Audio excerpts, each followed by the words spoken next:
Էքստրեմալ սահքի համար երեխաները նախ պետք է հաղթահարեն 6 մետրանոց աշտարակի խոչընդոտները, հասնելով գագաթ դիրքավորվեն, ապա սլանանցած։ Մանկական ծիծաղի ձայներ Երևանի Միսաք Մանուշյանի այգում արդեն շատ հաճախ են լսվում։ Կերոնզարգացման հիմնադրամը գործընկերների հետ այստեղ կառուցել է նոր եզակի խաղահրապարակ, հետաքրքիր խորագրով հայ գյուտարարներ, գիտությունը ներսից դուրս։ Խաղահրապարակը կառուցելիս օգտագործել ենք գերժամանակակից նյութեր, վերամշակված նյութեր, խաղահրապարակը սարքված է միջազգային վերջին ստանդարտներով եւ օգտագործված են լավագույն նյութեր,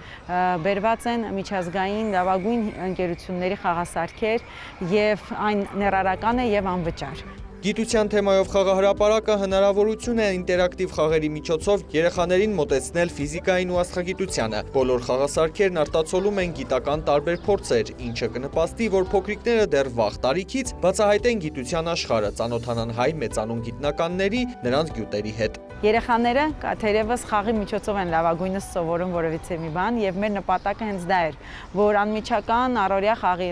ընթացքում երեխաները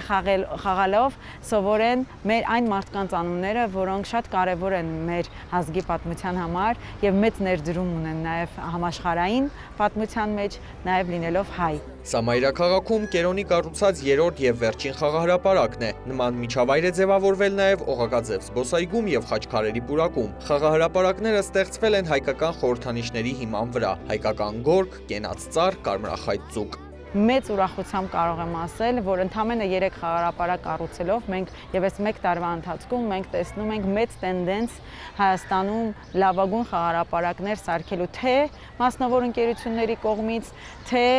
արդեն իսկ նաեւ պետությունն է հետաքրքրված այս որակի խաղահրապարակներ սարքել եւ այսօր անգամ մեր 2 խաղահրապարակներին կոնկրետ այս խաղահրապարակին նաեւ միացել է մասնավոր paper ընկերությունը։ Հայ գյուտարարներ, գիտությունը ներսից դուրս խաղահրապարակը նախատեսված է 3-ից 12 տարեկանների համար, սակայն բաց է բոլորի համար։ Հիմնադրամի տնօրենի խոսքով կարևոր է նաև ներառական մոտեցումը, որը 3 միջավայրում էլ ապահովված է։ Արամ Արանդյան, Էդգար Դավթյան, լուրեր։